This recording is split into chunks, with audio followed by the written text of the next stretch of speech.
Welcome to my channel. এখন হচ্ছে দুপুরবেলা অনেকের খাওয়া দাওয়া হয়ে গেছে, আমার যেমন হয়নি। আমি ছাদে এসেছি, খাওয়া দাওয়া এখনও করিনি, করবো একটু পরে, নিচে গিয়ে করে নেব। তো ছাদে এসেছি, আর রোদও হচ্ছে, প্রচণ্ড রোদ উঠেছে, তাকানো যাচ্ছে না, বুঝতেই পারছো তোমরা।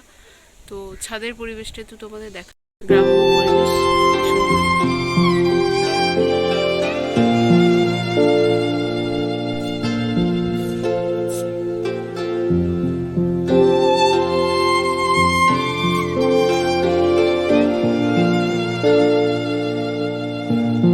শীতকাল, সবার বাড়িতেই কিছু না কিছু গাছ লাগানো হয়, আমার বাড়িতেও লাগিয়েছে। তো ফুল গাছ, কিছু গোলাপ গাছ লাগিয়েছে, সাধারণত গোলাপ গাছ লাগিয়েছে বাবা, লাগিয়েছে, আমি লাগাইনি। তো তোমাদের দেখাই চলো আমার বাড়িতে আর আমার কাকুর বাড়িতে। এই যে পাশের বাড়িতেই আমার কাকুর বাড়ি। তো কাকুদের বাড়িতেও অনেক গাঁদা ফুল হয়েছে, চন্দ্রমল্লিকা ফুল হয়েছে, দেখাই তোমাদের, চলো দেখবে।